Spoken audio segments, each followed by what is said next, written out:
Kakampi ng bayan. Kasangga ng masa. Kapanalig ng batas at hustisya.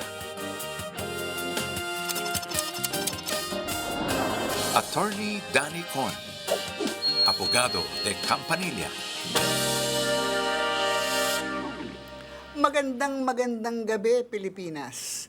Maganda pa tayong lahat sa gabi. Of course. Saan mang bahagi ng mundo tayo naroon, kahit dito sa atin o sa iba-iba pang kontinente ng mundo.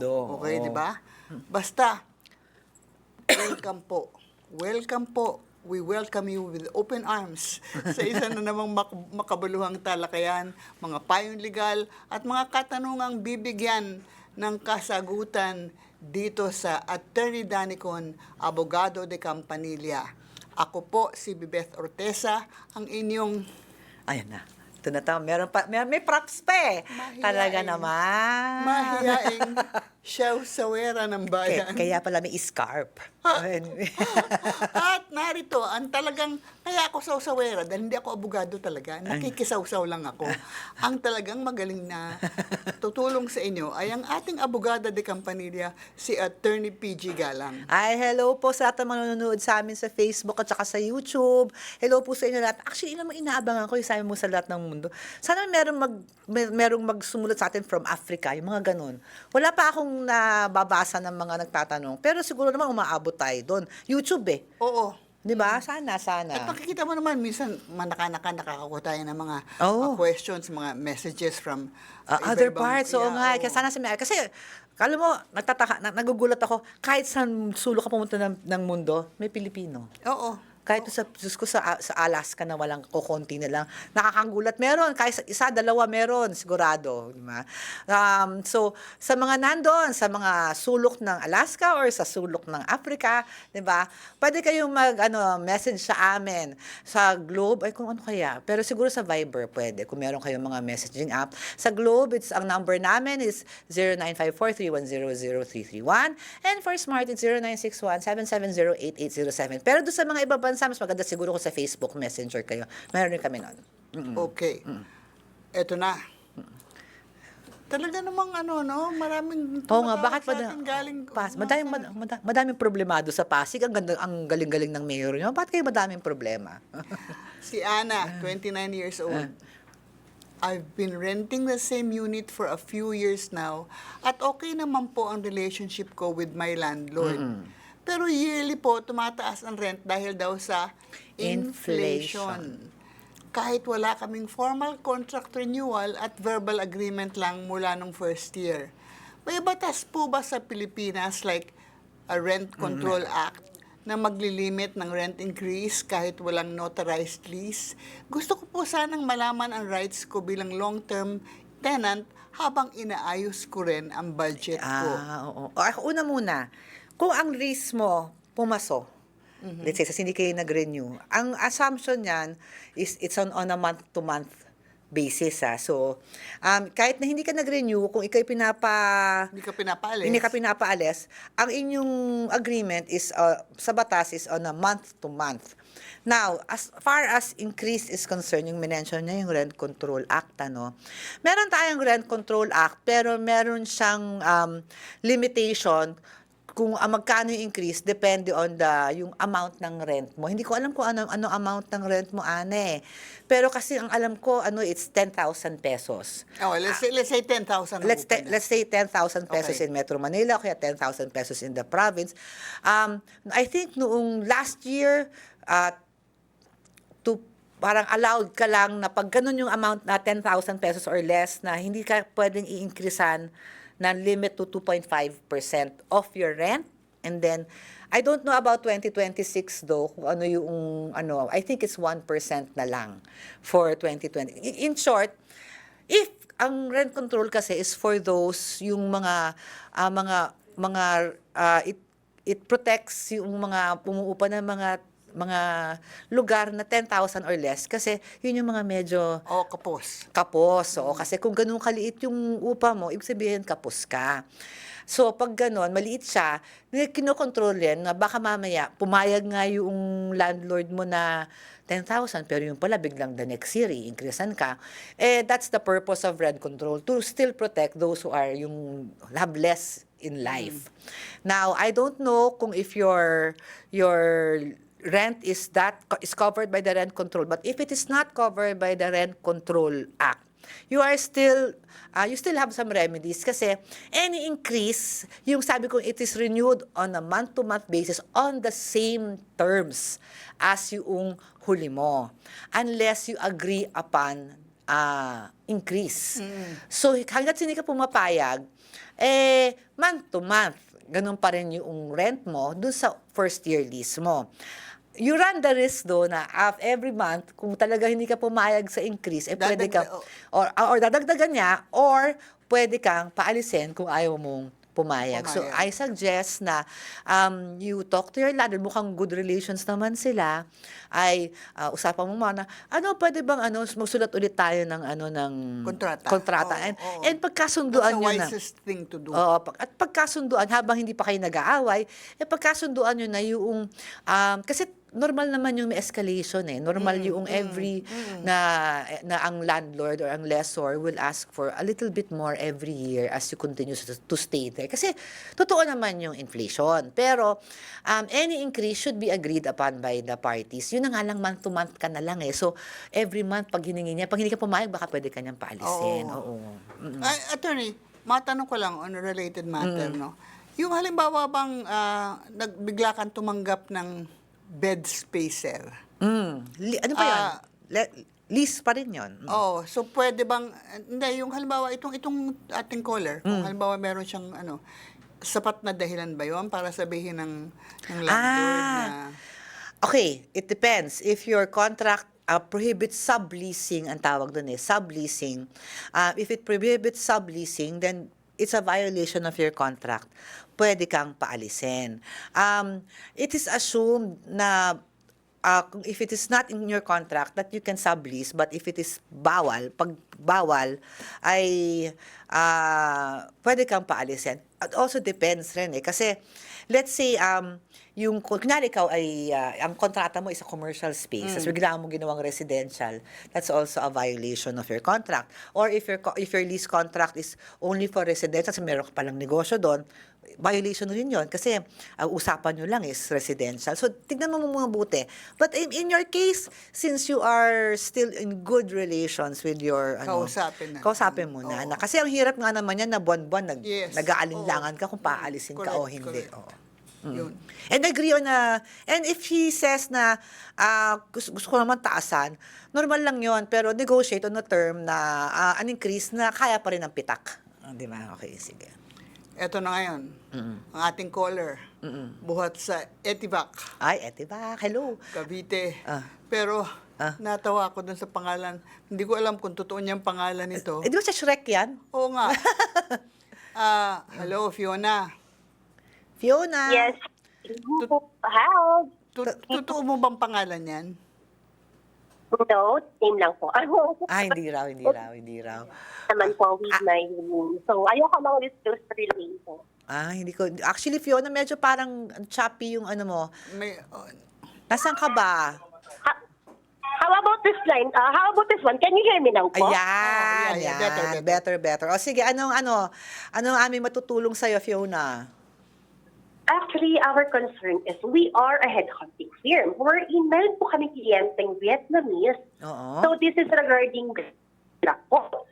Eventually, our contract po is under exclusivity, which is hindi po sila pwedeng kumuha ng ibang headhunting firm unless tapos na po yung project amin.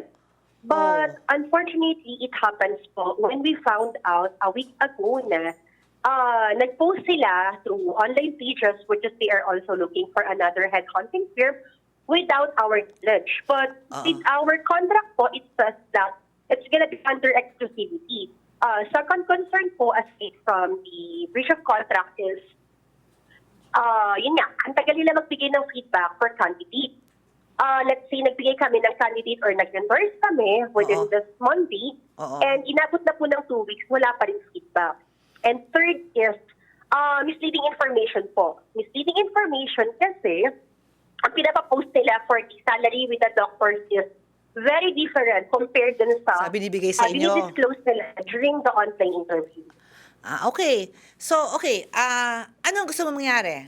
Anong gusto mo mangyari, Fiona? So ano po yung possible namin if ever magpa-file kami ng complaint regarding this client? Oh, okay. So, Fiona, kasi you mentioned na meron kayong kontrata, no, na pinanghahawakan with your client, no, na kayo yung kinuhang headhunting firm. Yes. Doon sa mga terms and provisions ng contract nyo, isa-isahin nyo yan kung meron kung tingin nyo they violated it or yung mga terms. Kasi the contract is the law between the parties. That's a basic legal principle, no? And in your case, kasi since considering na yung mga sinasabi mo, if it's a violation of the terms of your contract, naman, meron kayong laban na you can go to civil court and to enforce your contract or for damages or to rescind with damages. If that is what you like, Fiona. Yes po, yes po. Pwede yun, Fiona. So, I suggest that you really read your contract kasi sila rin, babasahin yon, and you cite, isa-isahin nyo na all those instances where you felt na that they breached or they violated your terms. At yung kontrata nyo ba may liquidated damages at merong provision for termination? May provision for termination po when they going to inform us within 40 days. So sila lang ang If pwedeng ever ayaw nila. Sila lang ang pwedeng Pero ang mag-inform sa nangyari inyo? po kasi actually, Oo. ang nangyari po kasi, attorney, is parang nag-i-inform sila na tanggalin sa exclusivity, which is kumuha na sila ng ibang agency or ibang firm, which is wala po sa contract namin yon kasi it's under Exclusive dapat. at the same, yes So in po. short, So ang nangyari, they want to renegotiate your contract to change the Yes, term from yes. exclusive to non-exclusive. Is your contract Yes, still po. live? Hindi kasi I don't Yes, know the po. term. So it's up to you if you want to terminate. It's up to your company actually if they want to enforce a live contract or to enter into renegotiation and agree to the non-exclusivity. But if you do not agree to the non-exclusivity, then enforce your contract. But in business, I don't know how wise that is, di ba? So, itansyahin nyo rin, Fiona, kung makakabuti pa sa inyo mawala tong klienteng to or maging non-exclusive kayo. Kung sakit ng... another thing here po kasi, Yes. just to add po, this clinic doesn't have a DOH permit, which is one of the doctors left the company 3 days after she was onboarded. Okay. Because she... Pag ganyan, pag walang DOH permit, sa DOH kayo magrereklamo, di ba? Dahil, and does it affect was that one of the warranties when you entered a contract with them, that they have a valid, all government licenses and they have Yes all po, government should be. Yes doktor po. Oo nga eh. So, if that is the case, then that's definitely a breach of their warranty and you can terminate your contract with damages. Kung meron kayong pinasok dyan, na bigla pala hindi pala nila pwedeng talaga ituloy ang employment dahil hindi naman pala sila lisensyado ng DOH. Yes po. So, those are your options, Fiona. Is there a government agency that sila Fiona can go to? Yes, well actually, if it's their contract, syempre it's a court case. Pero if it is yung reklamo doon sa lack of license, then it's the DOH. Okay, Fiona? Yes po. Yes. Kasi ang primary concern po kasi is our company is posting their vacancies using our company name as well. So, which has a damages to the name of the company wherein pag nalaman ng doctor na ay hindi pala licensed tong clinic na to. Ah. Which is the responsibility will be fall under our company. So, actually, okay. So, I understand your concern. So, it's best na i-clarify nyo na agad yung relationship nyo with that client para matigil na yung representation nyo. Kasi I understand na yun na nga, your company goodwill is on the line, right? Na parang kayo pa masisi kung biglang hindi pala sila DOH accredited. Ako, Fiona, kung hindi naman sila DOH accredited, why continue with that? Yeah. Why continue with that client? It's Oo, best to find someone, another client. In terms of negosyo, 'di ba, yung kung ipaglalaban mo naman 'yan kung Kasi yung reputasyon din ng kanilang Oh, ng yes, kanilang Fiona, opisina, diba? Fiona, is at stake. So, kailangan klaro So you talaga. have a lot Yes of po, I things to understand. consider. Do you want to continue with this client na hindi naman pala DOH? Kaya mukhang hindi maayos kausap. But if you want to set a precedent lang na parang hindi kayo pwedeng ganyan, yes, file a case, civil, para lang yung everything that you have spent and damages that you may have incurred as a company, maisoli sa inyo. And para yung break nyo with them will be clear. Although if you can avoid a court case, all the better. Kasi alam mo mga negosyo, Fiona, parang allergic yan sa mga court case, di ba? Kung kaya naman ma-settle before. I mean, kahit ako, if it's a corporate case, settlement is usually the best way Yes. to end this. Lalo na pag continuing Yes yung po. business. Yes, oo. Tsaka, is it good for your Alright po. company though na parang nagkakaso kayo ng kliyente? Yun is iba yung mga isang iniisip nyo, di ba?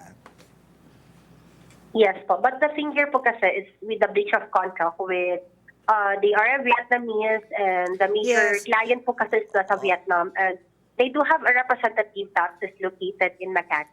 Yun. So, pag breach of contract, yes, yung sa mga kinuwento mo sa aking mga incidents is definitely a factor and if you compare it or if you analyze it based on your contract, definitely you have a cause of action for breach. Okay, noted po. Thank you. Thank you, Attorney. Thank you, Have a good Fiona. one. Bye! Parang para sa kumpanya niya. Kakaiba yung question niya. Eto naman, sa lugar na kung saan nagkaroon ng punitan ng sedula Ay! many years ago sa Jerome, 31 of Caloocan City, may kakilala po ako, attorney, na nakulong for 4 years at kalalaya lang last week. Gusto po sana niyang mag-start ulit at maghanap ng trabaho, pero iniisip niya kung pwede bang magpalit ng pangalan para hindi maapektuhan ang chances niya. Legal po ba ang ganitong dahilan para magpa-change of name? Ano po ang proseso kung sakali? Hindi. Madaling sagutin, hindi. Unlike other countries, it's so easy to change their names. Sa US, for example, it's easy to change your name in the US. I know of yung mga ibang mga kakilala ko na gusto lang nila, Conrad sila or something. Dati Conrado o mga ganyan. But in the Philippines, sadly not. Pwede ka magpalit ng pangalan, pero very specific ang mga dahilan. Unang-una, if it is like, I'm sure si Direk makakaisip ng mga nakakatamang mga... Ninihintay ko na eh. Yung mga nakakahiya yung pangalan mo, yung it gives you ridicule, yan, pwede mong palitan yan. In terms of Philippine context, madami akong kilalang Meron mga nagpapapalit ng apelido, mga ganito. Kasi meron isang kliyente ng father ko nung araw, maniwala ka't hindi. Eustachio. Okay, pangalan, Eustachio Di Mautot. Ayun. Siguro, seryoso. Oo.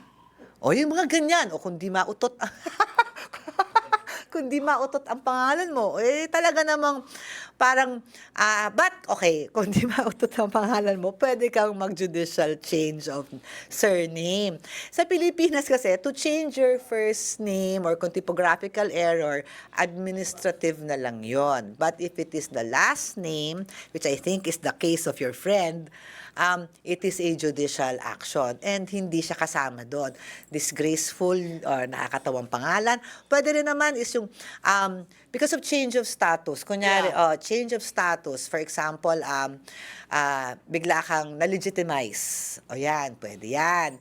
Or yung... Mga artista, halimbawa, Oo. screen name. Oh, may screen name. Alias yon, hindi mo papalitan ng pangalan mo noon. You're allowed an alias.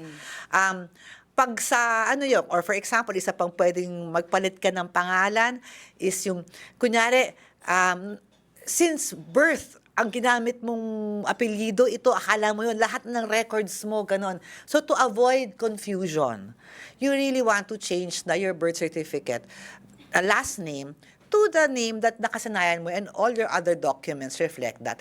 Those are the only times. But yung pagpalit, dahil nga ikay nakulong dati, sadly, hindi. Di ba? Pero, alam mo, hindi naman ganun kasama. I mean, I'm sure there are employers who will still... Yeah, give you another chance. Will give you another chance. At baka nga matuwa pa sa kaibigan mo na after niyang makulong, he has served his time, kumbaga, at bibigyan siya ng pagkakataon para tumayo ulit at makapagtrabaho. So, wag siyang matakot. Try lang niya.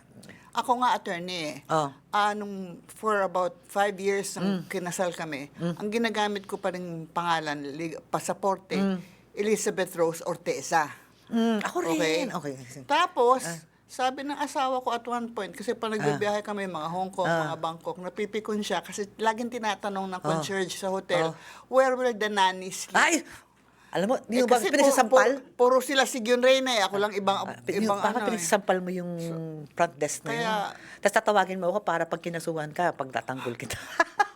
So, may mga ganun. O kaya, pag gaya ng mga artista, alam mo, pag nag-a-apply ka for sa isang bangko, magde-deposit ka doon, kailangan mong i-register na payagan ka using your screen name at yung legal name. Kasi sometimes, kunyari bibigyan ka ng cheque, yung screen name mo gagamitin. Oo, ako may mga ganong kaso. So ako, naayos ko yun because I was aware of that problem na nga. Right from the start, ginawa ko I na. wonder kung ngayon di ba, dahil sa ang dami ngayon kahigpitan ng bangko, dahil sa graft and corruption, kung paano kaya nila gagawin itong mga ganito. Ngayon, minsan ang reasonable na yung mga requirements ng bangko, ang hirap na. Alam mo, minsan pa nga pumasok ako sa bangko, sabi nung ng teller, "Hi, Miss Bibet." Tapos, nag-encash ako ng cheque. Sabi niya, "May I have your ID po?" Sabi ko, "Nakilala mo na ako, ba't kailangan mo yung ID?" And then she spoke to the side of her mouth. Sabi niya ganon, "Ma'am, kasi nandiyan po ang CCTV, makikita po nilang hindi ko ako humingi ng ID sa inyo." Required sila na humingi talaga ng ID. Pero pag nakita niya ID, kahit na yung check ay bibigay pa rin sa'yo. Ay, mabuti naman. Oo, actually, kinukulit nga ako ng isang bangko ko na kailangan kong pumirma ng something. Ang tagal ko naman ginagawa yun na hindi na ako pumipirma, pero ngayon, ang higpit na ngayon. Ang higpit talaga. Well, kasi nga, kasalanan niya ng mga ibang mga hindi tapat sa atin sa gobyerno. Yun nga, hindi ko maintindihan Bakit nagkakaroon ng mga sari-saring salin na ganyan, nakakalusot ng mga bilyunan ng usapan. Tapos ang consequence, tayong mga tao, tayong mga normal na tao na nagtatrabaho ng malinis ang napeperwisyo. Anyway, ayan, sasakit, ayoko uminit ang ulo. Kailangan, wrinkles. Anyway, sa lahat po ng mga nag-text, nag-comment at nag-message sa aming Facebook page, maraming salamat po. Abangan nyo yung mga susunod naming episode at hindi namin natanong ang inyong mga concerns ngayon, mabibigyan din po ng karampatang atensyon yon. Ako po si Bibeth Orteza, ang inyong ayan na. Shy Sawera ng May bayan. scarf rin ako, nainggit naman ako. Okay, at ako yun yung abogada de Campanilla, si Attorney PG. Bye! Hasta la vista! Bye-bye.